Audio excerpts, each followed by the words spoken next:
안녕하세요. 소리의 가치입니다. 구독과 좋아요, 알림 설정 부탁드려요. 오늘의 사연 시작할게요. 신랑은 32, 저는 24입니다. 결혼한 지 얼마 안 된 새댁입니다. 내용이 살짝 길어요. 그래도 읽어주시길 바랍니다. 주위에 나이 좀 있는 언니들이 없어서 마땅히 조언을 구할 데가 없네요. 엄마한테 물어볼 수도 없고요. 댓글은 하나하나 소중히 감사한 마음으로 읽겠습니다. 내용을 말하기 전 제 남편은 너무 다혈질입니다. 사람은 누구나 다혈질 기질이 있다던데 그 정도가 너무 지나쳐요. 이제 결혼한 지 약 8개월 된 건데 늘 싸우는 이유는 이거네요. 먼저 이해하기 쉽게 설명을 드리자면 저는 서울에서 태어나 줄곧 서울에서 자랐습니다. 반면 신랑은 대구에서 태어나 줄곧 경북 지역에서 살아왔고요. 연애 때도 다혈질로 투닥거리는 일이 잦았지만 둘 다 눈에 콩깍지가 씌었는지 뭐에 씌었는지 옥신각신하면서도 잘 만나와 결혼까지 했습니다. 참고로 연애 때는 이 정도는 아니었어요. 근데 이게 연애랑 결혼은 확실히 다르더군요. 한 집에 한 입을 덮고 살다 보니 정말 사소한 일로도 많이 다퉜습니다. 이유는 늘 남편의 다혈질로 시작되고요. 저도 연애 기간 때나 결혼 초에는 싸우기 싫어서 남편이 말도 안 되는 일로 화를 내도 미안하다 하고 참고 넘어갔습니다. 근데 저도 사람인지라 그게 점점 잘 안 되더라고요. 내가 왜 늘 참고 이해해줘야 해? 왜 내가 먼저 사과해야 돼? 내가 뭘 그렇게 잘못했어? 이런 생각들 때문에 언제부턴가 저 역시 남편이 욱해서 화를 낼 때마다 똑같이 화를 내고 소리칩니다. 언젠가부터 지친 거겠죠. 나중에는 싸움이 커지면 내가 호구로 보이냐? 나이 많이 어리다고 무시해? 만만해? 이러면서 소리도 지르게 되더라고요. 더 이해가 안 가는 건 막말로 무슨 또라이도 아니고 웃고 떠들고 분위기 좋다가 본인 마음에 안 들면 불같이 화를 냅니다. 다중인격 같아요.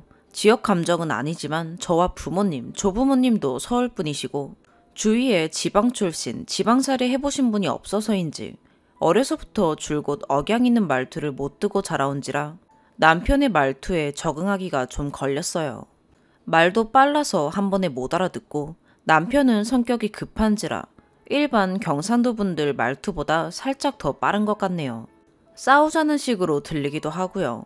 신랑은 경상도 남자이다 보니 억양에서 묻어나는 툭툭 던지는 말투에 혼자 상처도 많이 받았었고 정작 신랑은 화낸 게 아닌데 제가 느끼기엔 경상도 억양 자체가 억세고 툭툭 던지는 그런 말투다 보니 오해를 했던 적이 많았습니다. 제가 오해하면 신랑은 늘 오해했다고 말해주고요. 예를 들면 서울 말투는 서로 의견이 안 맞거나 짜증이 날 때 왜 그러는데? 넌 왜 늘 네 생각만 해? 너무 이기적인 거 아니야? 넌 잘했어? 이런다 치면 경상도 남자인 제 신랑은 와카노, 닌 항상 그딴 식이다. 지피 몰라. 캄, 네가 잘했나? 뭐 이런 식입니다. 억양부터 세고 마음에 팍팍 꽂힙니다. 등 돌려 몰래 눈물 훔치기도 태반이었고요. 근데 이건 뭐 말투가 다를 뿐이지 하는 생각에 이제는 이해합니다. 각설하고 이해를 돕도록 실제 있었던 몇 가지 상황을 이야기해 드릴게요. 보기 쉽게 신랑 말을 서울말로 쓰겠습니다.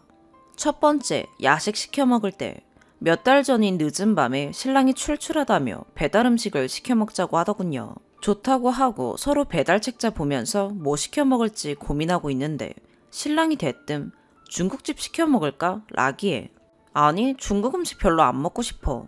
그럼 뭐 먹지? 치킨 먹을래? 그럴까? 아씨 짜증나게 하지 말고 먹지 마. 지금 나랑 장난치냐? 왜 화내셨는지 아시겠어요? 뒤이어 왜 화를 내냐 물으니 이유는 딱 한 가지입니다. 왜 되묻냐입니다. 그럴까가 왜 되묻는 의미인지 저는 모르겠어요. 제 딴에는 그럴까? 그럴래? 뭐 그러자. 이런 식의 긍정의 의미거든요. 자기가 물었으면 yes, no로 대답을 해야지. 왜 사람 짜증나게 대묻고 난리냐고 합니다. 이날도 저도 그게 화낼 일이냐고 어르고 달래다가 도저히 말이 안 통해서 대판 싸우고 둘 다 쫄쫄 굶었습니다. 두 번째, 닭갈비 먹으러 간 날. 신랑이 토요일이니 밖에 나가서 맛있는 거 사 먹자길래 간만에 치장도 좀 하고 나갔습니다. 집 근처 닭갈비집 가서 닭갈비 2인분을 시켜서 몇 젓가락 먹었는데 신랑이 막국수 먹을래? 하더라고요. 저는 어렸을 때 부모님 따라 한번 먹어보고 국수에서 파리가 나와 안 좋은 기억이 있어서 한 번밖에 안 먹어봤다고 했죠. 그때가 여름이라 날도 더웠고 막국수는 비빔, 물 두 가지가 있었습니다. 신랑이 막국수 먹고 싶어? 라기에 먹자. 뭐로 먹지? 뭐가 더 맛있으려나? 라니까 더우니까 물막국수 먹을래? 물막국수? 비빔이 좀 더 좋을 것 같아. 그럼 비빔 시킨다. 아니다. 물막국수 시킬까? 좀 더 고민해보고 시키자. 아, 짜증나네. 그냥 먹지 마. 닭갈비나 먹어. 또 짜증나게 하네. 아니, 고민도 못합니까? 신랑이 성질이 좀 급해요. 근데 여느 부부나 커플들도 하물며 카페나 분식집을 가도 저 정도 고민은 하지 않나요? 대부분 남자들은 저 정도 고민해도 짜증내나요? 제가 너무 이랬다 저랬다 열받게 한 건가요? 세 번째, 포인트 벽지 붙이는 날. 포인트 벽지라 하긴 좀 그렇고 밋밋한 벽지에 캐릭터 스티커 같은 거 붙여서 벽지에 포인트 주는 걸 했습니다. 그 스티커를 제가 곰돌이 푸, 미키 미니마우스 이 두 가지 테마를 사왔습니다. 신랑이 관심을 보이더니 제가 한 개 붙이고 있으니 재밌겠다며 자기가 해준다고 하더라고요. 침대 위에 붙이는데 가운데를 기점으로 붙인다고 멀리 떨어져서 봐달라고 하더라고요. 신랑이 봐봐, 가운데야? 아니, 왼쪽으로 조금만 더. 됐어? 아니, 조금 더 가면 될 것 같아. 신랑은 화를 참을 때 내는 한숨 소리를 한번 내더니 아, 뭐 하는데? 아, 더럽게 답답하네. 너 지금 뭐 하는데? 내 말 알아듣긴 들었냐? 됐다. 그냥 나 혼자 한다. 그리고 오늘 신랑이 어렸을 적부터 알고 지내던 형이 결혼을 한다더라고요. 그 결혼식에 가기 위해 저도 잠 몇 시간 못 자고 일찍부터 일어나 꽃단장을 했습니다. 간만에 꾸민 제 모습을 보고 신랑도 덩달아 아빠 미소로 흐뭇해하며 우리 자기 이쁘네. 너무 이쁜 거 아니야? 하면서 입에 발린 칭찬도 해주더군요. 신랑이 입을 정장 바지를 서툴지만 다림질도 해주고 분위기 좋게 집을 나서서 차에 탔는데 제가 조그만 클러치백을 들고 나왔거든요. 남편은 막 들고 다니는 가방 하나가 있어서 그냥 차에 두고 다니거나 잠깐 외출할 때 들고 다니는 가방이 있습니다. 예식장을 가려면 톨게이트를 지나야 해서 잔돈이 필요했나 봅니다. 집을 나서기 전 신랑 지갑에 있던 현금을 제 지갑으로 전부 옮겨서 지갑은 작디 작은 제 클러치백에 못 들어가니 신랑 가방에 넣어서 갖고 나왔어요. 자기 거기에 1,000원짜리 있어? 응? 어디? 제 쪽으로 손가락질하며 톨비 내야 되니까 거기 1,000원짜리 있냐고. 응, 있어. 오빠 가방에 있어. 아니 거기 있냐고. 응? 거기가 어딘데. 아씨, 네 거기에 1,000원짜리 있냐고. 몇 번을 말해. 말귀를 못 알아먹냐? 아, 여기? 내가 들고 있는 가방? 여긴 당연히 없지. 몇 번을 물어. 답답해 죽겠네. 아니 왜 화를 내? 왜 이렇게 짜증을 내는 거야? 내가 네한테 몇 번을 물었는데? 4-5번은 물은 것 같다. 장난치냐?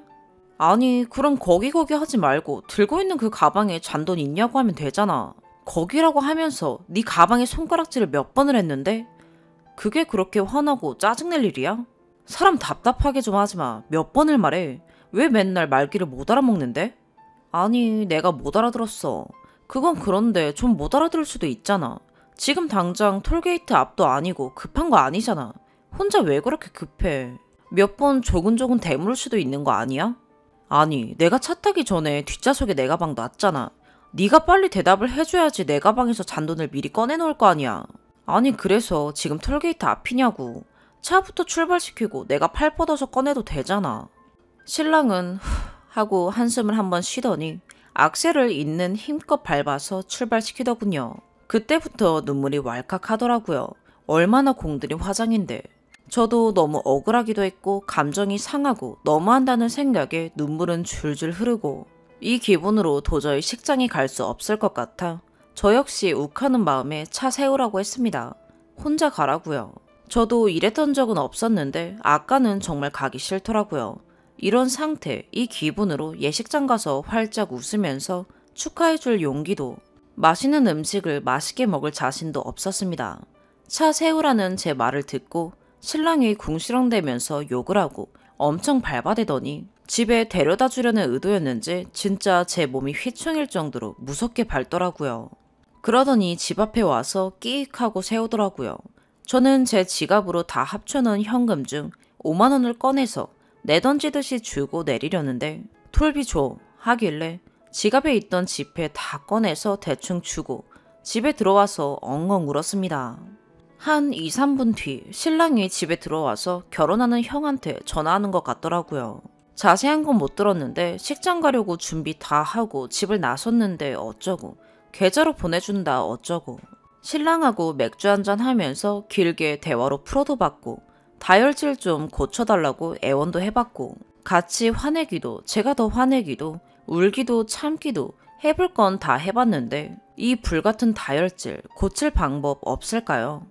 정말 자기 화를 주체 못해서 마구마구 쏟아내면서 화를 낼 때는 눈을 동그랗게 뜨고 소리소리를 지르는데 막말로 그러다 한 대 맞을까봐 겁도 나요. 예전엔 저도 너무 겁나고 해서 그러다 한 대 치겠다 하고 소리친 적도 있네요. 자기 말로는 자기는 그런 쓰레기 짓은 안 한다고 때리려면 진작에 때렸다네요. 그 말이 더 무섭지만요. 여담이지만 저 연애 경험이 그리 없진 않았어요. 저를 이렇게 답답해하는 사람도 처음이고 이렇게 자주 싸운 적도 처음입니다. 혹시 나한테 문제가 있나 라고 생각해봤는데 저한테 문제가 있었다면 신랑 만나기 전 연애했던 사람들 중 하나라도 이야기가 나왔겠죠. 제가 다 부처 같은 사람들만 만난 것도 아니고요. 한 번은 울며 불며 도저히 안 되겠다 싶어서 신랑한테 이런 얘기까지 했었네요. 오빠를 만났던 다른 여자들은 오빠가 그렇게 화낼 때마다 어떻게 했냐고. 나는 울어도 받고 참아도 받고 같이 화도 내보고 이해도 해봤고 내 손에서 해볼 건 다 해봤는데 도저히 감당도 안 되고 방법을 모르겠다고. 신랑 말로는 걔들은 본인이랑 같이 개난리 치고 쿨하게 풀었대요. 여러분이 볼 때 제가 그렇게 많이 답답한가요? 매번 답답하다 화를 내는 신랑인데 멀리 시집와서 근처에 아는 사람도 친구도 없어서 불러내 하소연할 사람도 없네요. 혹시 저 같은 고민 있으신 분 있으신가요? 그럼 해결 방법 좀 공유를 해주십사 이렇게 글을 올립니다. 위에도 여러 번 언급했듯이 지역 감정은 전혀 없고요. 저 경상도 사람 엄청 좋아합니다. 그러니 신랑하고도 결혼했겠죠. 경상도 말투, 억양에 대한 언급은 지극히 저 혼자만의 견해입니다. 기분 나쁘게 보진 말아주셨으면 하네요.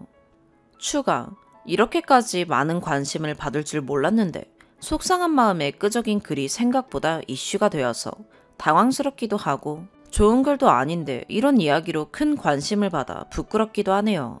많은 댓글들 하나하나 다 읽어봤고요. 대댓글도 다 읽어봤습니다. 우선 본인 일도 아닌데 자기 일처럼 관심 가져주시고 댓글 달아주신 모든 분들께 진심으로 깊은 감사를 표합니다. 신랑은 다시 돌아온 게 자기도 기분 잡치고 해서 식장으로 안 가고 집으로 그냥 돌아온 것 같고요. 절대로 제 걱정이 돼서라던가 위로해주려고 들어온 게 아니었습니다. 그랬다면 엉엉 울고 있는 저에게 무슨 말이라도 건넸겠죠. 그 후로 서로 아무 말 없이 냉전이다가 몇 시간 후 제가 먼저 답답한 마음에 할 얘기가 있다고 말을 꺼냈습니다. 신랑은 속 편하게 낮잠도 자고 팔자 좋더군요. 우선 신랑에게 나는 더 이상 그 성격을 이해 못하겠다. 더 이상은 이해해주고 싶지도 않고 맞추며 살아갈 자신도 없다 했어요. 정신과 가보는 게 나을 것 같고 앞으로 그 성격 그대로 유지하려는 생각이라면 난 여기까지다. 한계가 온 것 같다 라고 말했습니다. 제 말을 듣고 신랑은 기다렸다는 듯이 네가 뭘 잘못했는진 아냐? 하고 대묻더군요. 내가 뭘 잘못했냐고 하니 사람이 몇 번을 묻고 또 물었는데 네 같으면 열이 안 받냐 하네요. 그리고 판인지 뭔지 그럼 그 새끼들하고 살으래요. 너무 답답해서 글을 올렸다 했더니 어디 뭐라고 썼는지 보기나 해보자길래 보여줬습니다. 그땐 댓글 30개 정도 있었는데 저에게 답답하다는 분들과 남편을 이해하지 못하고 뭐라 하시는 글 두 부류로 나뉘더군요. 한참을 읽더니 다 읽고 난 후 저에게 따지더군요. 오늘 있었던 일만 쓰면 되지 다 지난 얘기는 뭐하러 썼냐? 어떻게든 한 놈이라도 네 편으로 만들고 싶디? 아님 어떻게든 나 욕 처먹이려고 작정하고 쓴 거냐? 그리고 왜 제대로 안 썼냐? 네가 내 말귀 못 알아먹고 몇 번이나 응? 응? 하고 답답하게 되물은 건 왜 쏙 빼놓고 썼어? 하길래 있는 그대로 썼고 내가 이해 못하고 말귀 못 알아들은 것까지 다 쓰지 않았냐 했어요. 전 정말 토시 하나 안 빼놓고 그 상황을 써내려갔고 그 부분에 대해서 결백합니다. 그래서 내가 없는 말 지어내서 쓴 거 있었냐고, 틀린 말 했냐고, 다 실제 있었던 일들이고 내가 글을 쓴 이유는 오늘 일 때문만이 아니라 오빠의 그 다혈질 성격 때문에 글을 쓴 거다 보니 사람들 이해를 돕기 위해서 실제 있었던 일을 쓴 거다 라고 했습니다. 그랬더니 신랑 말이 네가 말귀 잘 못 알아먹는 건 원래 잘 이해 못 해먹으니까 내가 이해하고 내 다혈질은 잘못됐으니 고쳐라? 네 너무 이기적인 거 아니냐? 그럼 나도 할 말 있다. 나 원래 성격 이러니까 네가 이해해라 하더라고요. 자기가 답답했던 거 그대로 글 쓰면 너야말로 욕 처먹을 거라 하더군요. 절대로 자기 성격에 문제 있단 말은 인정 안 하더라고요. 인정하는 듯 하다가도 결국엔 네가 자초한 일이라는 말로 마무리가 되더군요. 솔직히 자기가 남들 화내는 기준보다 조금 더 그 기준이 낮고 남들이 봐서는 화낼 만한 일이 아닌 것 같은데도 화내는 거 인정은 한대요. 근데 아무 일 없었는데 갑자기 소리치고 화내는 것도 아니고 자기가 화냈을 땐 그만한 이유가 다 있었고 이유 없이 화낸 적은 없으니 너도 내 화에 동조를 했고 화나게끔 만든 건 너이기 때문에 네 잘못이 없다고는 못하겠다 하더라고요. 아니 하하호호 웃고 떠들다가 대뜸 화낸 적이 있냐고. 그랬다면 내가 진짜 도라이 맞는 건데 난 타당했다 이러더군요. 옆에 앉아 이야기하는데 어찌나 눈을 치켜뜨고 소리치는지 순간 한 대 칠 것 같아서 떨어져서 이야기하라고 했어요. 그랬더니 어이없다는 듯이 혀를 차면서 떨어져서 이야기하더라고요. 한참을 서로 큰 소리 내며 싸우다가 제가 참았던 화가 터지면서 도저히 대화도 안 통하고 해서 너무 흥분한 나머지 방에서 나가라고 했네요. 얼굴 계속 보고 있으면 돌아버릴 것 같으니까 제발 나가라고요. 신랑은 헛웃음을 치며 방문을 닫고 나갔고 그 뒤로 저는 흥분이 도를 넘어서서 머리부터 발끝까지 온몸이 하얗게 질리고 혈액순환이 안 되고 호흡 곤란까지 왔었습니다. 저도 처음 겪은 거라 많이 놀랬어요. 이러다 미치는구나. 이러다 생을 마감하는 건가 싶더라고요. 심장은 미친 듯이 뛰고 손바닥 발바닥은 하얗게 질리고 두피까지 쥐가 나는데 미쳐버리는 줄 알았습니다. 제가 온몸에 피가 안 통하는 것 같길래 헉헉대며 울면서 숨 깊게 들이마시고 진정하려 하는데 신랑은 방에 들어와 보지도 않고 관심 받기네요. 이 상황을 다 알고 있는 친구에게 전화해서 나 좀 살려달라며 소리내서 엄청 울었네요. 친구는 계속 물 마시라고 숨 깊게 쉬고 그냥 울어버리라고 하더라고요. 한참을 전화 붙들고 울고 나니 피부색도 돌아오고 진정이 되더라고요. 이게 화병인가? 어쩌다 제가 이 지경까지 왔는지 모르겠어요. 신랑이요. 말은 얼마나 잘하고 목소리도 어찌나 큰지 말빨 하나는 기가 막혀요. 자기가 100% 잘못한 일도 말에 살 붙이고 뭐하고 해서 자기가 맞는 쪽으로 몰고 갑니다. 상대방이 결국 할 말 없게 만들고 승리의 미소를 짓죠. 아무튼 결론은 나아진 게 아무것도 없습니다. 더 심하게 싸웠네요. 싸울 땐 저도 질세라 소리치는 남편에게 더 소리쳤었고요. 상황이 어찌 점점 악화되기만 하네요. 그리고 댓글들 중에 톨비 사건에 대해 이야기들이 많으신데 몇몇 분들이 오해를 하신 것 같아요. 글을 제대로 읽어보시면 차 출발하기 전입니다. 집 앞 주차해놓은 차 안에 타자마자 시동도 걸기 전에 있었던 일이고요. 전 신랑이 이해가 안 가는 게 분명 집을 나서기 전 서로 가진 돈 탈탈 털어서 제 지갑에 넣고 그 지갑이 제 클러치백에 안 들어가니 신랑이 자기 입으로 내 가방에 넣자 하면서 자기 가방에 넣었거든요. 근데 굳이 저한테 제 클러치백에 현금 있냐고 물을 필요도 없었고 뻔한 걸 묻지는 않았을 거란 생각에 제 가방에 잔돈 있냐는 소리라고는 전혀 예상치 못했었어요. 말귀를 못 알아들은 건 제 잘못입니다. 그 부분에선 저 역시 할 말이 없고요. 그치만 톨게이트 앞에서 돈 달라고 재촉한 것도 아니고 차 시동도 걸기 전인데 혼자 다급해하며 소리치는 남편이 이해가 되질 않아 서러워 울었던 겁니다.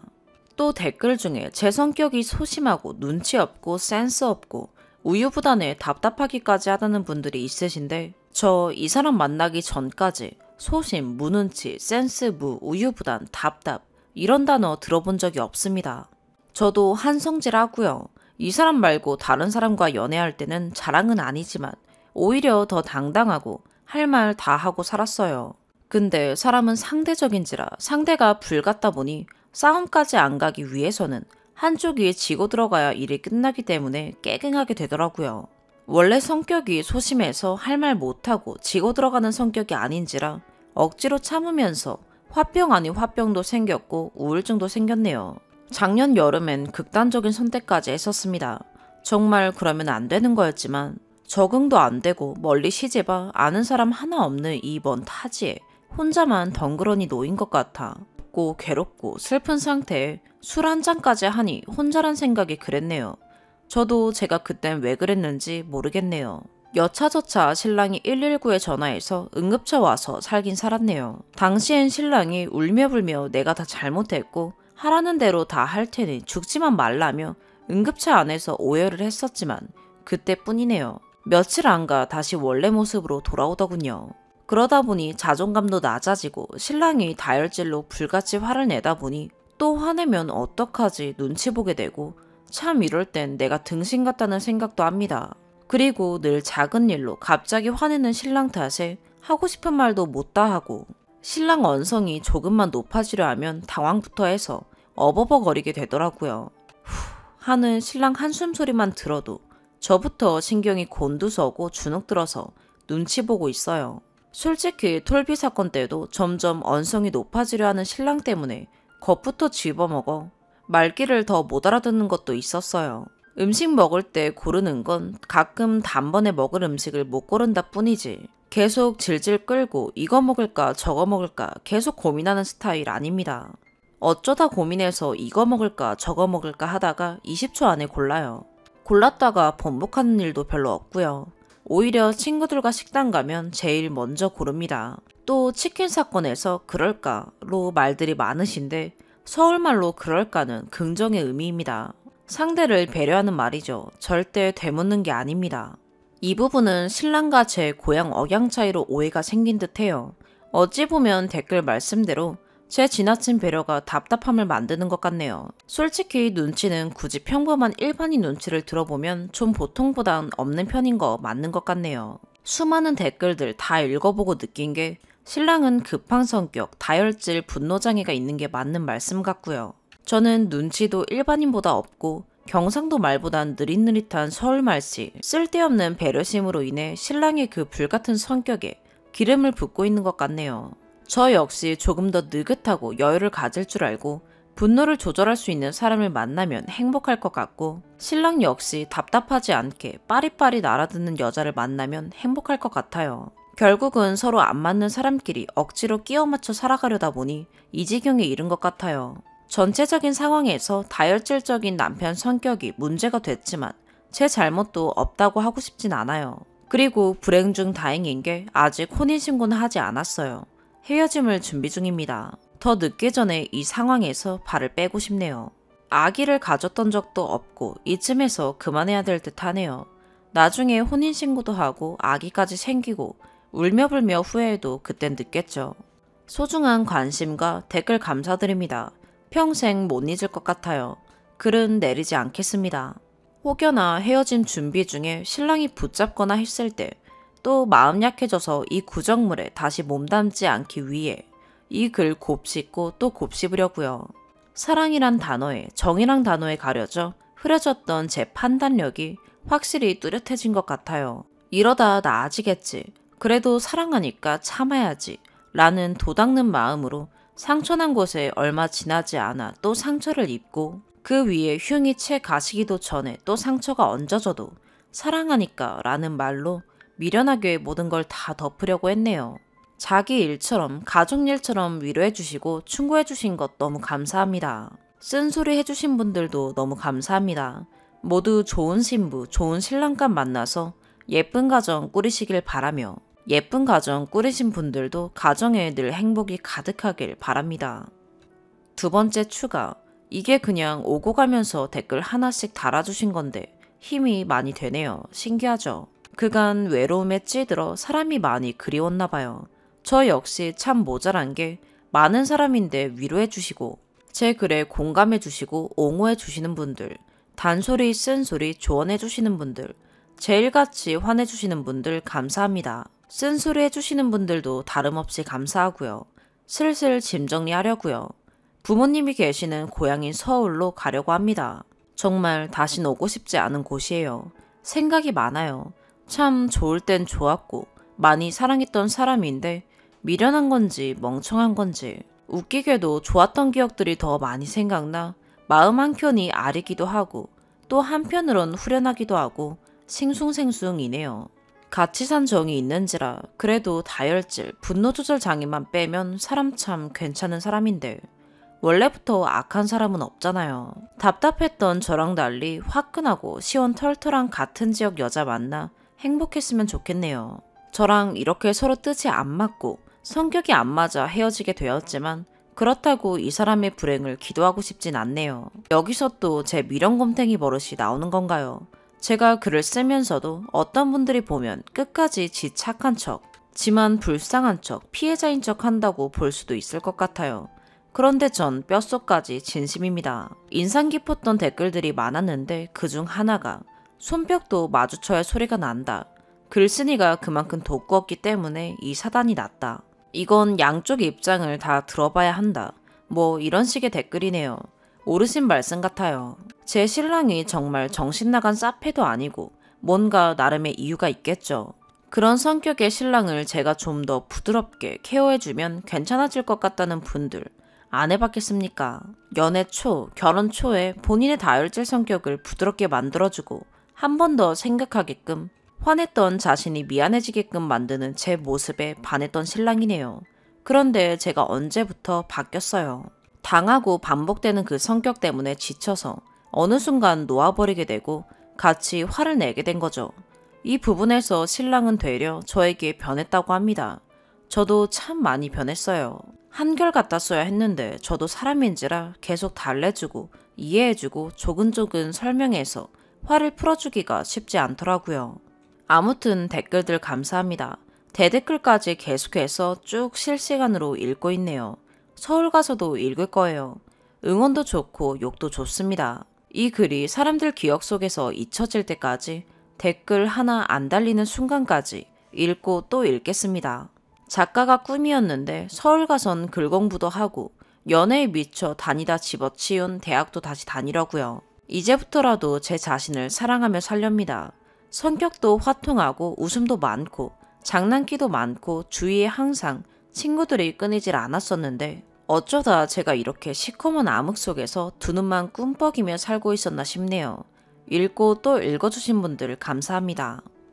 두 번째 사연입니다. 30대 중반, 결혼 5년차, 23개월 딸을 둔 사람입니다. 한 층에 3룸 1개, 원룸 2개 있는 빌라에 살고 있고 저희 집은 3룸이고 올 초에 옆집에 20대 후반 여자가 이사 왔습니다. 앞집 옆집에 누가 사는지도 모르는 요즘 세상에 옆집 여자가 이사 왔다고 잘 부탁한다. 강아지를 키우는데 순한 편이지만 혹시 시끄러울 수 있으니 양해 바란다고 이사 선물을 가지고 와서 알게 됐고 남편과 저 엘리베이터나 문 앞에서 마주치면 인사하고 지냈는데요.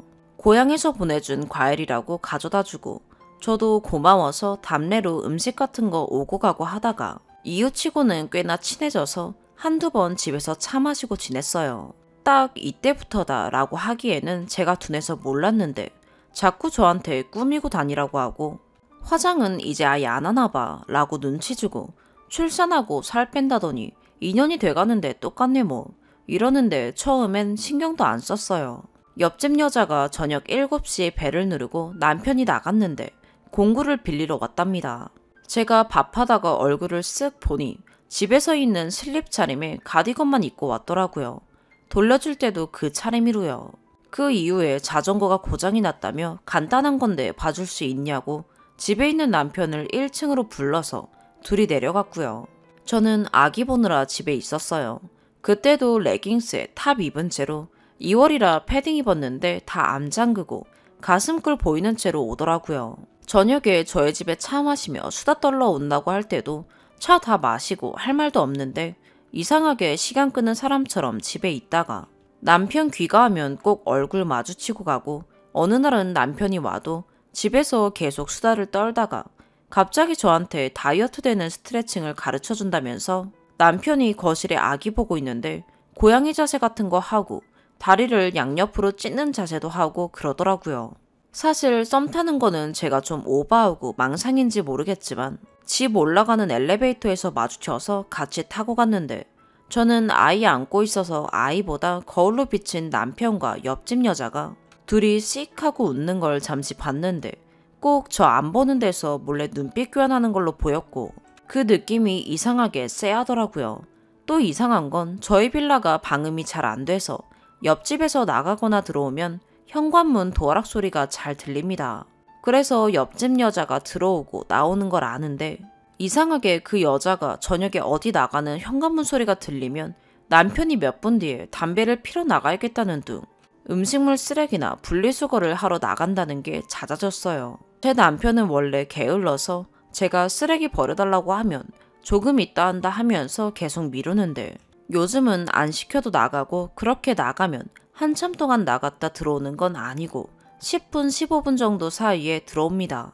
정말 쓰레기 분리수거하고 여유있게 담배 피거나 편의점 가는 정도의 시간이지만 왜 이상하게 꼭 옆집 문소리만 들리면 그렇게 나가는지 모르겠어요. 제가 아이 낳고 많이 망가진 상태라 자존감이 떨어져서 자꾸 망상을 하는 건가 싶다가도 옆집 여자가 남편에게 끼를 부리는 건 명확한 사실이고 남편도 그걸 알면서도 즐기며 받아주고 있는 기분이 자꾸 드는데 둘이 또 그렇다고 아직 연락처를 따로 주고받거나 밖에서 만나는 것까지는 아닌 것 같습니다. 물론 제 생각이니 따로 만나거나 연락할 수도 있고요. 뭐라 지금 말하기도 애매하고 제가 이상한 여자가 되는 기분이에요. 아직 뭐라 말할 상황도 아닌데 그냥 더 상황이 나빠질 때까지 기다려야 하는 건가요? 세 번째 사연입니다. 쓸데없이 길어서 미리 죄송하고 긴 글 읽어주셔서 감사드려요. 아내한테 그만하자. 너는 지금 이 생활이 행복하니? 너무 힘들다. 그만하자. 라고 했습니다. 아내의 짜증을 동반하는 끝없는 잔소리가 너무 힘듭니다. 언제 어느 순간 나올지 몰라서 다 맞춰주기도 벅찹니다. 일부분은 생활 습관이나 가치관에 의한 것이라 무조건 아내 말을 듣기 힘든 부분이 있습니다. 어쨌든 아내는 잔소리를 너무 많이 하고 자주 합니다. 그만하자 라고 말했더니 아내는 힘들다고 하며 우는 겁니다. 그러면서 그럼 어떡해? 이 상황이 시간이 지나면 더 나아져?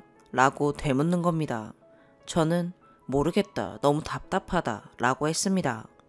너무 일찍 마치고 들어오면 우울증 걸릴 것 같아서 신경정신과라도 가려고 했다고 말했습니다. 하지만 집에 늦게 가서 못 갔고요. 저에게 육아휴직은 많은 상황 변화를 가져왔습니다.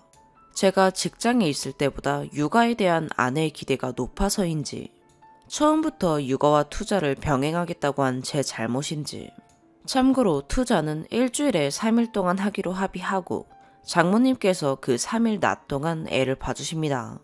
아내가 잔소리를 안 하게끔 행동하지 못한 제가 원인인지 뭐가 그리 불만이 많은지 모르겠습니다. 휴직을 한 지 만 5개월을 돌이켜보면 어떻게 살았나 싶습니다. 저를 끊임없이 바꾸려는 사람과 사는 건 끔찍합니다. 잔소리는 두 가지 측면에서 아주 나쁘다고 생각합니다. 첫 번째는 자신이 옳다는 가정이 바탕이 된다. 두 번째는 상대방을 바꾸려 한다입니다. 자신이 옳다라는 건 상대가 옳지 않다고 생각하는 경향이 있는 거고 상대를 바꾸려 한다는 건 상대의 행동에 계속적인 제약을 가해야 한다는 것입니다. 저는 감옥에 살고 있다고 느낍니다. 아니, 차라리 감옥이 나을지도 모르겠다고 혼자 생각합니다. 감옥은 갱생의 자유가 본인에게 있지만 저는 그렇지 않습니다. 어제부터 아침에 일어나서 108배를 하고 있습니다. 마음 단련을 위해서이고 허벅지 근육을 강화시키면 스트레스에 둔감해지는 의학적인 인과관계가 있다고 하여 하게 되었습니다. 끝내고 나면 두근거렸던 마음이 진정되는 효과가 있는 듯 합니다.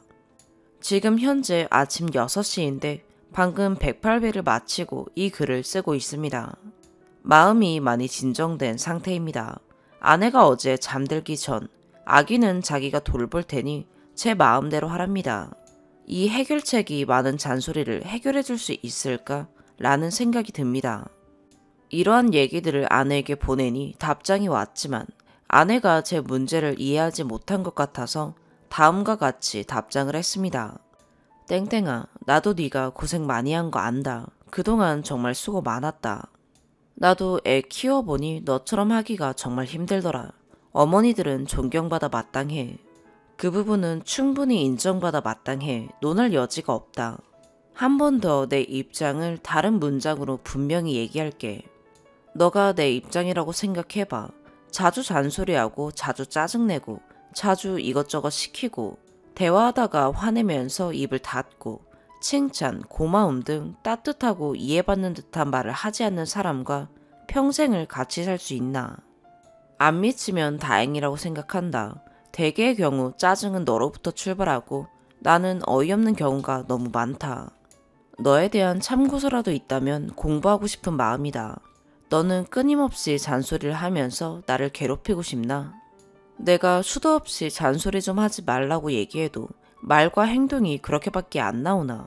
네가 잔소리하고 짜증내면 나는 화를 삭히면서 네 말을 듣고 따라야 되나? 내가 네 애니? 학생이야. 내가 문외여서 생각이 없나? 내가 등신이야. 내가 왜 네 화를 들어주고 잔소리를 들으면서 네 말에 따라 행동해야 되는데? 네 잔소리에 근거가 있긴 해. 그냥 되는 대로 화내고 짜증내는 건 아니고 나는 네가 꿇어 하면 꿇어야 하는 사람이 아니야. 네 엄마도 언니도 아니야. 그냥 즐겁게 생각 없이 살고 싶은 한 소시민이라고. 네 짜증바지가 아니야. 지금은 네가 제일 잘해줘야 되는 사람 중 하나라고. 예쁜 말도 미운 사람이 하면 밉게 들린다. 잔소리는 아무 효과도 쓸모도 없다. 앞으로도 그럴 거라고 10,000% 확신한다. 내가 갑자기 화가 올라와서 문을 세게 닫거나 할 때 나도 깜짝 놀란다. 나 이런 사람 아닌데 이러지 말아야지 하면서. 이건 확실히 하려고 한다. 나는 너가 이것저것 시켜서 힘든 게 아니다. 시킴 자체는 그럴 수 있다고 생각한다. 이게 많든 적든 간에 필요한 일이라는 합의가 이루어졌으면 해야지. 내가 생각하는 가장 큰 문제는 문제를 해결해가는 과정에서 우리들은 항상 싸우는 방향으로 흘러가는 것이라고 생각한다. 문제가 아니다. 과정이 문제지. 앞으로 살아가면서 해결해야 될 문제들은 줄어들지 않을 거다. 너가 다 낫더라도 다른 문제들이 더 생길 거라고 200% 확신한다. 그럴 때 화이팅해서 힘을 합쳐도 모자를 파네. 우리는 항상 싸울 것 같다. 그리고 짜증내고 입을 닫을 것 같다. 대개 경우 너가 먼저 짜증내고 입을 닫을 것 같다. 가끔씩 문도 닫고 나는 미친다. 같은 문제라도 해결하는 방식에 따라 전쟁이 될 수도 있고 평화가 지속될 수도 있다고 생각하는데 우리의 경우는 항상 전쟁이다. 문제를 발췌하는 방식에서 전달하는 방식까지 전투적이지 않은 경우가 없다. 대개의 경우 너가 전투적이다. 나도 싸우기 싫다. 행복하고 즐겁고 싶다. 너도 마찬가지일 거라고 생각하고 정상적인 경우라면 부드럽게 대화가 오갈 일도 파국으로 가는 건 서로의 이야기를 참고 들어주지 못하고 해결책에 대해 긍정적인 피드백을 못 주며 서로 견해차가 있으면 평화적으로 대화로 풀어야 하는데 싸우고 대화를 닫고 마음을 걸어 잠근다. 이런 상황이 지속되고 반복되면서 악순환한다. 즐거움은 점점 더 멀어진다. 심각한 가정이긴 한데 내 생각에 너는 네 주위 사람이 네 말을 따라야 한다고 생각하는 것 같다. 정말 그렇게 생각한다면 심각한 병이다. 그럴 이유나 명분이 전혀 없는 경우가 훨씬 더 많다. 안 따른다고 해서 화낼 필요가 전혀 없다. 타인이 자신의 말을 안 따르는 것은 기본이고 움직이게 하는 건 매우 훌륭한 거다. 참고로 너는 나에게 나는 개인적인 시간을 가져야 하는 사람이고 그래야 행복한 사람인 것 같다 라고 했는데 우리 둘 사이가 좋고 가정이 화목한데 왜 내가 혼자만의 시간이 필요하다고 얘기하겠어. 현재가 우울하니까 그런 거지. 문제는 문제 그 자체가 아니다. 문제를 해결하는 방식이 더 큰 문제다. 문제는 앞으로도 크던 작던 항상 생겨날 것이고 이런 식의 해결 방법은 둘의 관계에 해가 된다. 비온 뒤에 땅이 더 굳건해지는 건 더 잘 뭉쳐있기 때문이다. 어렵더라도 서로 의지가 되어야 더 힘이 난다. 정서적인 안정이 몹시 그립다. 나는 지금 몹시 불안한 상태이다. 이렇게 아내에게 답장을 했습니다. 이렇게라도 올리면 집단지성의 힘을 빌릴 수 있지 않을까 해서 올립니다. 쓸데없이 긴 글 읽어주셔서 감사드립니다. 추가, 아내에게 연락을 한 번 더 받았습니다. 요약하자면 아내는 충격을 받았으며 제가 육체적, 정신적으로 약해져 있으니 육아는 잠시 장모님께 맡기고 일주일 정도 어디를 다녀오라고 합니다. 제가 곱게 보이질 않는답니다. 그래서 제가 다음과 같이 답장을 썼습니다. 내가 너와 장문의 대화를 나누면서 느낀 점은 내가 잔소리와 짜증 때문에 힘들다고 몇 차례나 고쳐달라고 요청했는데 너는 너 힘든 점만 말하는구나. 너의 현재 짜증의 원인이 과거에 힘들었던 육아라고 말하는데 아니지 않나. 현재도 육아 때문에 힘들지 않나 라는 생각이 먼저 들었고 잠시 정신을 차리고 보니 내가 잔소리와 짜증 때문에 힘들다고 몇 차례나 요청했는데 너 힘든 점만 말하는 것을 보니 많이 힘들었구나. 내가 알던 것보다 훨씬 더 고생이 많았네. 미안하다. 알아채지 못한 부분이 많아. 라는 생각이 연속으로 들었다. 그리고 내가 과거든 현재든 너의 힘듦을 이해하지 못하면 내가 정신병이 날 만큼 힘들다고 해도 이해받을 수 없는 것 아닌가. 내가 바라는 소리도 너에게 똑같은 잔소리로 들리지 않나 라는 생각도 들었다. 그리고 내가 두 번째 쓴 편지의 일부분을 거울 보고 나에게도 물어봐야 하지 않을까라고 진지하게 생각하게 되었다. 지금까지 나는 관계에 있어 인과관계를 더 잘 알고 있다고 심한 착각을 하고 산 것 같다. 정신을 차리게 되었다. 하지만 너가 고치기 힘들다 해도 여전히 너의 잦은 지적과 잔소리와 짜증은 대하기 너무 힘들다. 나중에 생각해보면 받아들일 만한 얘기도 이제는 민감하게 반응하게 된다. 내가 아직 살짝 미쳐있는 것 같다. 잠시 내가 정서적으로 안정될 때까지 아무리 사소한 잔소리라도 잠시 멈춰주면 안 되겠니? 그게 안 되면 너 말대로 내가 잠시 떠나 있는 것도 좋을 것 같다. 너 의견대로 하려고 해. 나는 아무리 짜증나고 힘들고 어려운 일이라도 그게 상대방 때문일지라도 최소한 비난하거나 남 탓하는 대화는 삼가하고 극복하고 난 뒤 더 돈독해지는 문화가 우리 가정에 대대로 뿌리내렸으면 좋겠다. 그게 많은 돈보다 더 가치 있는 유산이라 생각해. 늘 행복할 수 없겠지만 30년쯤 지나고 난 뒤 즐겁고 행복했어 라고 말할 수 있으면 가치관마다 다르겠지만 200억쯤 재산이 있는 것보다 더 낫다고 생각해. 행복과 즐거움은 돈 주고 살 수 없다는 게 명언임을 요즘 눈물나게 느낀다. 이 상황에서 너가 이해해 주길 바라는 건 무리겠지만 내 인생에서 지금이 가장 힘들고 괴로운 시기이다. 과거에는 힘들어도 병날 만큼은 아니었는데 요즘은 내 정신이 미쳐버리는 거 아닌가. 이러다 공황장애가 오는 건가. 벌써 왔나? 라는 생각도 한다. 욕심이지만 나 좀 제정신으로 돌아오는데 도와주라. 내가 알던 나로 살 수 있게 라고 답장했습니다. 제가 여기 글을 올린 이유는 여자들이 많이 활동하는 장소였기 때문입니다. 어떻게 해서든 해결책을 찾아야겠기에 아내의 심리를 조금이라도 헤아리고자 함이 목적이었습니다. 공감받기 위해서가 아니었습니다. 예상대로 저를 욕하는 글이 많네요. 조금 변명을 하자면 저는 육아에 무심하거나 아주 능력이 없지는 않습니다. 오랜 자취로 밥과 국, 몇 가지 반찬 등은 손수할 수도 있고요. 육아휴직 후부터 아기 밥도 손수해서 먹이고 있습니다. 청소, 빨래, 집 정리도 하고요. 자가용 없이 유모차 끌고 병원도 수차례 갔다 왔습니다. 여자분들이 많아서 아시겠지만 자가용 없으면 유모차 끌고 멀리 돌아다니기 엄청 어렵습니다. 장보기도 어렵고요. 절 욕하시는 여러 남편과 아내분들은 대중교통으로 아기 유모차에 태우고 예방주사, 아토피 정기진료, 감기진료 등 다녀오신 분이 있습니까?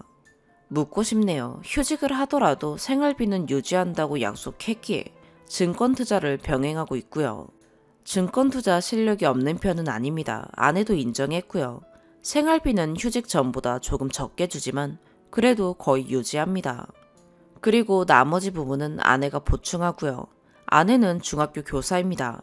휴직 전에는 아내가 번 돈은 모두 아내 가지라고 했었는데 고정 수입이 없어지니 투자 자본금을 줄이기가 어려워서 아내에게 양해를 구했습니다. 전에는 아내 벌이 없어도 생활비나 나중에 집 살 돈은 어떻게 해서든 마련할 수 있을 것 같아서 장모님 용돈을 드리든 좋은 가방을 사든 알아서 하라고 했었습니다. 책임감 없는 남자가 아닙니다. 와이프는 1년 5개월 정도 직장을 쉬고 육아를 했습니다. 제가 5개월 전에 바톤을 이어받았고요. 편지에 관해 변명하자면 제가 현재 힘들다고 말하는 부분인 짜증, 잔소리, 화에 대해 본인이 과거 육아가 힘들었다고 대답하는 건 그 심정을 이해해줄 수 있으나 대화의 연장선은 아닙니다. 현재는 상당 부분 저와 장모님이 육아를 커버합니다. 편지로 아내의 심정을 더 잘 이해할 수 있어서 참 다행이라고 생각합니다. 아기에 대한 애착이나 육아의 힘듦은 가정에서 기본 요소이고 굳이 내 어려움에 설명을 덧붙일 필요가 없었습니다. 그래서 제 얘기에는 아기 얘기가 없는 것입니다. 제 힘듦은 아기가 원인이 아니기 때문입니다. 꼭 해야 하는 일들로 힘듦을 호소하려면 그 전에 자신이 얼마나 노력했나를 먼저 생각해 봐야 하고요. 그리고 몹시 힘들면 몹시 힘들다고 말하면 됩니다. 짜증, 화, 잔소리 3단 콤보로 둘러 표현하지 말고 힘들다고 말하면 됩니다. 다 알아듣습니다. 자신에게 짜증내고 화내는 사람에게 저 사람 참 힘들겠구나, 내가 더 잘해야지 라고 생각하기 쉽지 않습니다. 그리고 못 알아들을 가능성이 더 높다고 봅니다. 제 사고방식에서는 이게 정상입니다. 하지 않아도 될 말과 행동으로 관계를 해치는 것보다는 자신의 어려운 점을 상대에게 확실하게 얘기하는 것이 올바른 방법입니다. 늘 감정적인 분들은 반성하시길 바랍니다. 효과적이지도 않고 싸움만 납니다. 생각 없이 댓글 다는 분들도 반성 부탁드려요. 인격은 그래서도 나타납니다. 변명은 여기까지 하겠습니다. 아내의 기분이 많이 상해했지만 어느 정도 접점을 찾은 듯한 느낌은 듭니다. 혹은 하나의 위기가 어설프게 지나가는 것일 수도 있고요. 물론 저도 아직 정상으로 돌아온 건 아닌 것 같습니다. 제 상태를 잘 모르겠거든요. 많은 분들의 얘기가 도움이 많이 되었습니다. 기분 나쁜 글이든 그렇지 않은 글이든 다 도움이 정말 많이 되었습니다. 후기는 또 쓸 일이 없을 것 같습니다. 이만큼 욕먹었으면 됐다 싶네요. 고맙습니다. 네 번째 사연입니다. 올 9월이면 정확히 결혼 3년차가 되어가는 31살 애엄마입니다. 남편은 33살입니다. 제가 정말 잘못 생각하는 것인지 섭섭해서 이렇게 적어봅니다. 남편이랑은 6년 연애 후 결혼했고 결혼한 지 3개월 만에 딸아이를 갖게 되었습니다. 문제는 저희 부부가 맞벌이임에도 불구하고 남편이 연봉 차이가 나니까 저보고 육아를 대부분 시키는 것 같아서 우라통이 터집니다. 일단 저희 상황에 대해서 설명드리면 저는 월요일부터 금요일 8시부터 5시 근무하고 세후 월 200 정도 받고 남편은 월요일에서 토요일 9시에서 새벽 1시 근무하고 세후 월 700 정도 받습니다. 시어머니가 저희 집에 오셔서 8시부터 저녁 6시까지 아이를 봐주시고 주말에는 안 오십니다. 그래서 주말에는 저희가 아이를 봐야 하는데 화가 나는 건 일요일에 남편은 하루 종일 잠만 퍼질러 잡니다. 정말 죽은 듯이 자요. 그러다가 점심쯤에 일어나서 밥 먹고는 멍하니 있어서 제가 잔소리하면 아이 데리고 산책 나가서 1시간 정도 있다 오고 집에 오면 또 멍하니 있거나 꾸벅꾸벅 졸고 그럽니다. 저도 처음에는 남편이 너무 힘들어 보여서 안쓰럽기도 했는데 저도 워킹맘인데 평일에는 일하고 주말에는 아이 보고 가사 일하는 게 너무 짜증나더라고요. 그래서 6개월 전부터는 일요일만 되면 남편한테 계속 잔소리를 하네요. 청소기 좀 돌려라, 빨래 좀 널어라, 아이랑 놀아줘라, 우리는 맞벌이라 오빠는 가사와 육아를 도와주는 게 아니라 오빠 일이다 등등. 그러다가 6개월 전부터 계속 트러블이 나고 있습니다. 어느 날 남편이 그러더라고요. 나 잠 좀 자게 두면 안 될까? 정말 너무 졸리다. 그 말 듣고 우라통이 터져서 얘기했죠. 나도 힘들다. 주말 내내 난 이게 뭐냐? 난 뭐 애 보려고 결혼했냐? 그랬더니 남편이 그러네요. 오해하지 말고 들어라. 회사는 정말 돈 주는 만큼 사람을 부려먹는다. 네가 능력이 없는 게 아니라 200 받으면 정말 그만큼 시키는 거고 내가 받는 만큼 회사에서 시키는 거다. 그래서 내가 너보다 3배 정도 더 힘드니까 일요일에는 좀 쉬게 해줘라. 이 말 듣는데 무시당한 것 같아서 눈물이 핑 돌더라고요. 그래서 저도 버럭했죠. 우리 회사 부장님도 돈 많이 벌지만 집에서는 잘한다. 그리고 내 친구들 남편들은 전업주부여도 가사 육아 도와주는데 그게 무슨 구시대적인 발언이냐. 너무 화가 납니다. 남편은 또 이상한 말을 하대요. 너 집에서 있는 거 적성에 안 맞는 것 같아서 아무 말 안 하고 나가서 사회생활 하라고 한 거다. 솔직히 200이면 전업주부가 이득이다. 그래도 너 생각해서 엄마한테 부탁해서 한 달에 30만 원 주고 육아 부탁하는 건데 엄마한테 너무 미안하다. 연애할 때는 이런 남자인 줄 몰랐는데 절 무시하는 것 같아서 너무 배신감이 드네요. 시어머니한테 30만 원 주고 육아 부탁하는 건 죄송스럽긴 한데 안 드리는 것도 아니고 저도 시간 지나면 조금이지만 계속 연봉이 오를 테고요. 솔직히 대한민국이 아무리 좋아졌다고 해도 아직 회사에 남녀차별이 있어서 여자랑 남자랑 연봉이 같을 수는 없는데 이런 차이는 인정해야 하지 않나요? 진짜 요즘 너무 힘들고 마음도 상하네요. 연봉 비율로 가사와 육아를 분담한다는 게 무슨 계약관계인 것 같기도 하고 이게 부부인가 싶기도 하고요.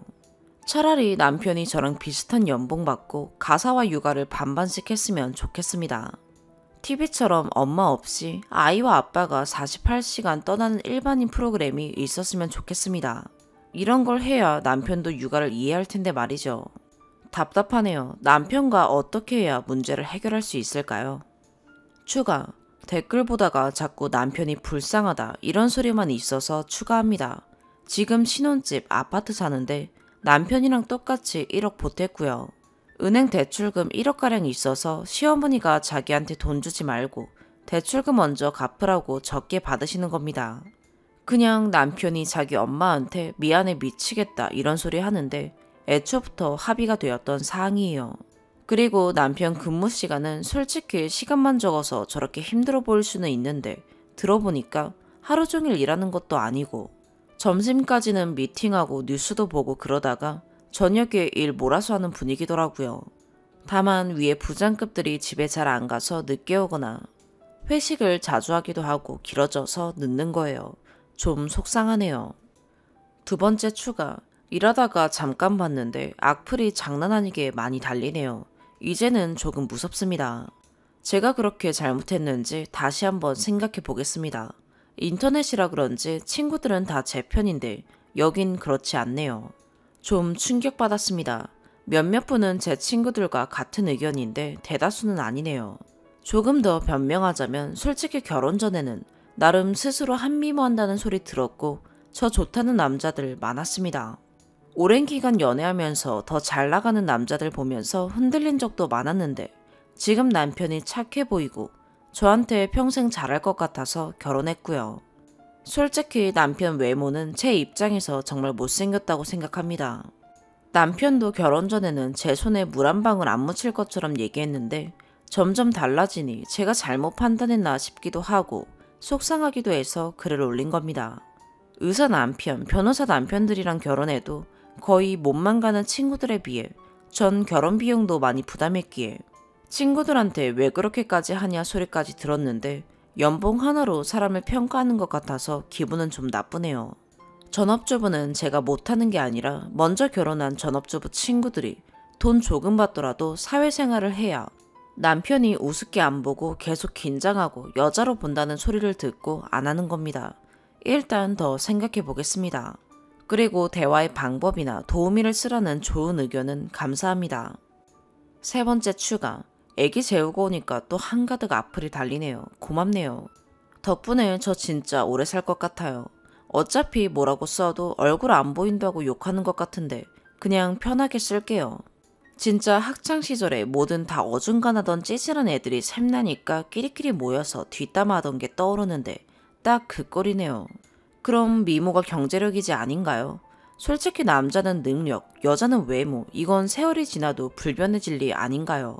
아니면 아이 낳고 다들 몸매 관리 안 해서 퍼지고 샵도 못 가서 궁상 떨고 스킨 로션만 바르느라 피부가 다들 상하셔서 열폭하는 건가요?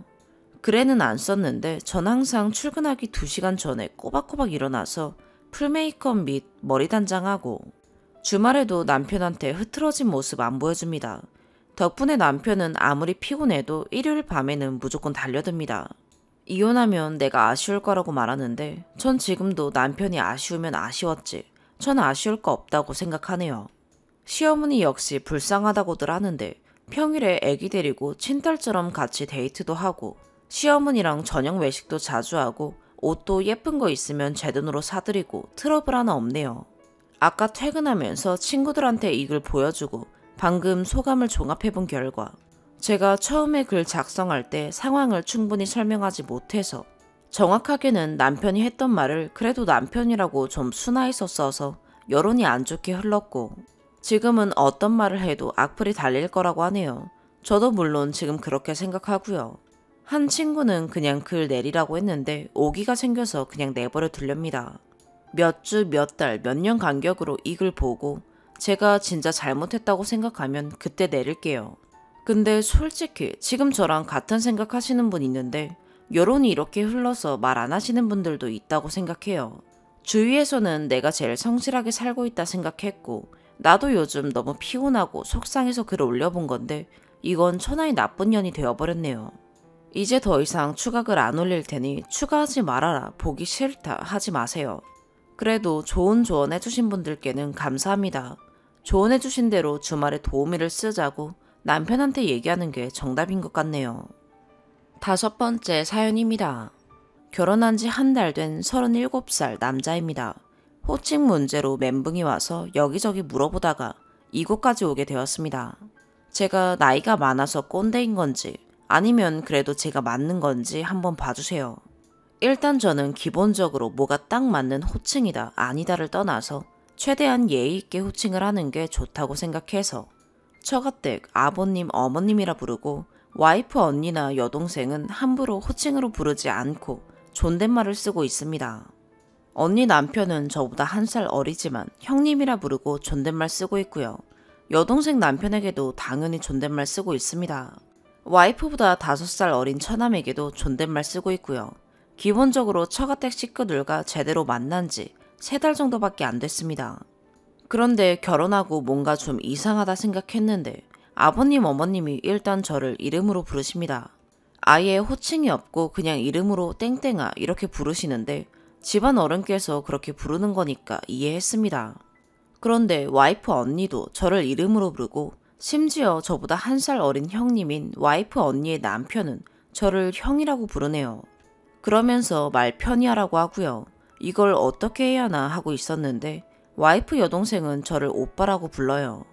동서인 와이프 여동생의 남편도 저를 형이라고 부르고요. 처남도 저를 형이라고 부릅니다. 여기서 제대로 멘붕이 왔던 게 저를 큰형이라고 부릅니다. 둘째 사위인데 큰형이라니 이걸 도대체 어떻게 받아들여야 하는 건지 모르겠습니다. 게다가 처남은 저희 부모님을 사돈어르신 뭐 이렇게 부르는 게 아니라 형네 아빠 엄마 이렇게 부르네요. 게다가 아버님부터 처남까지 모든 식구가 저한테 반말을 해요. 전부 다 반말을 하니까 혼자 존댓말 쓰고 있는 제가 이상하게 느껴지더라고요. 요즘엔 이게 맞나 싶다가도 제 가치관이랑 너무 달라서 와이프한테 조심스럽게 물어봤더니 원래 집이 좀 프리한 스타일이랍니다. 그래서 그러냐 하고 최대한 거기에 맞춰야 하나 고민하던 중에 와이프까지 저희 부모님을 너네 아빠, 너네 엄마라고 부른다는 걸 알았네요. 아무리 그래도 너까지 그러는 건 좀 아니지 않냐. 그냥 나처럼 아버님 어머님 정도로 부르는 게 어떻겠냐고 했더니 너네 아빠 엄마를 너네 아빠 엄마라고 부르지 뭐라고 부르냐는데 이게 맞나요? 멘붕이네요. 제가 벌써 꼰대인 건가요? 저 혼자 조선시대에 살고 있는 건가요? 저도 꼭 호칭이 중요하다고 생각하지는 않고 무슨 시댁이니 도련님이니 아가씨니 하는 그런 정근대적인 호칭을 원하는 게 아닙니다. 그건 저도 오글거리고 낯간지럽거든요. 그냥 서로 만난 지 3달, 횟수로는 10번이 되지 않는데 대뜸 이름 부르고 반말하고 이게 뭔가 저한테는 예의가 없는 느낌이랄까요. 그러고 보니 예전에 교복 입은 중학생인가 고등학생한테 길을 물어볼 때 제가 존댓말을 쓰니까 당시 와이프가 손발 오글거리게 왜 애들한테 존댓말하냐고 했던 게 생각나네요. 이거 제가 너무 꼰대인가요? 처가댁 가기가 조금 불편해졌어요. 존댓말을 쓸 때마다 자꾸 말을 편히 하라는데 그게 더 불편합니다.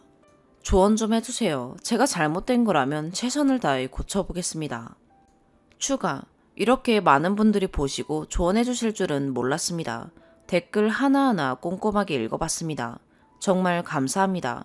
일단 먼저 말씀드리고 싶은 것은 처가댁에서 겪은 일들로 인해서 제가 분명 당황한 건 사실이지만 그렇다고 화가 나서 처가댁을 폄하하거나 비하하고 싶었던 건 절대 아니라는 겁니다. 애초에 이런 걸 써놓고 이런 말 하는 게 좀 어이가 없으시겠지만요. 다만 혹시라도 제가 요즘 사람들과 너무 동떨어진 가치관을 갖고 있는 건 아닌가 싶어서 여쭤본 겁니다. 다행히 제가 꼰대는 아니었네요. 혹시 오해하실까봐 몇 자 덧붙이자면 첫째로 만난 지 3달 횟수로는 10번 정도 된다는 건 와이프가 아니라 처가댁 식구들을 말하는 겁니다. 현재 와이프와는 2년 정도 연애하다가 결혼했습니다. 연애할 때 이런 부분 몰랐냐고 물어보시는데 전혀 몰랐습니다. 처가댁 식구들을 만날 일도 없었고요. 다만 원본글에서 언급했던 것처럼 와이프는 교복 입은 학생들처럼 누가 봐도 자기보다 어린 사람들한텐 처음 봐도 쉽게 말을 놓긴 했습니다. 두 번째로 처가댁 식구들이 댓글에서 많이 언급하신 것처럼 못 배운 집안은 아닙니다. 학력이 중요하지 않다는 건 잘 알고 있습니다. 사람 됨됨이라는 게 학력으로 결정되는 건 아니니까요. 다만 관련 댓글이 많아 덧붙입니다.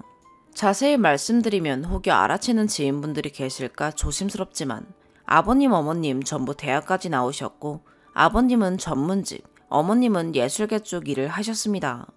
처형과 형님, 처제와 동서, 처남 역시 좋은 대학 나와 각자 분야에서 열심히 일하는 중입니다.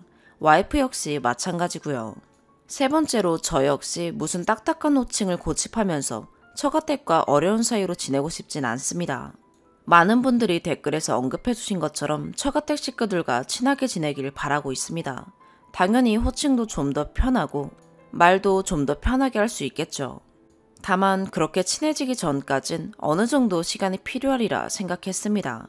아직 만난 지 10번도 되지 않았는데 갑자기 형 오빠라 부르고 전부 반말을 해서 놀랐을 뿐입니다. 나중에 더 자주 만나고 친해지면 이런 부분은 지금보다 훨씬 나아질 거라 생각합니다. 마지막으로 댓글 조언대로 호칭 문제에 있어서 와이프와 깊은 대화를 나눠보겠습니다. 제가 이런 문제로 이런 글을 썼다는 얘기를 하고 댓글도 보여줄까 합니다. 본인 입장에서는 너무 격한 댓글들이라 생각할 수도 있겠지만 저 혼자만 이런 상황을 문제라고 생각하는 건 아니다. 대다수 사람들의 생각은 이렇다 라는 걸 보여주고 싶습니다. 특히 저희 부모님을 너네 아빠, 엄마라고 부른 부분에 있어서는 댓글로 조언해 주신 것처럼 꼭 고칠 수 있도록 도와주겠습니다. 많은 분들이 관심 가져주시고 조언해 주셔서 정신이 하나도 없네요. 짧은 시간에 두서없이 쓴 글이라 제 생각이 잘 전달되는지 모르겠습니다. 제 고민에 많은 조언해 주셔서 정말 감사합니다. 댓글들을 읽고 그래도 마음이 한결 가벼워졌네요. 다시 한번 감사드립니다. 좋은 하루 보내세요. 오늘의 사연 여기까지입니다. 구독과 좋아요, 알림 설정 부탁드려요. 시청해주셔서 감사합니다.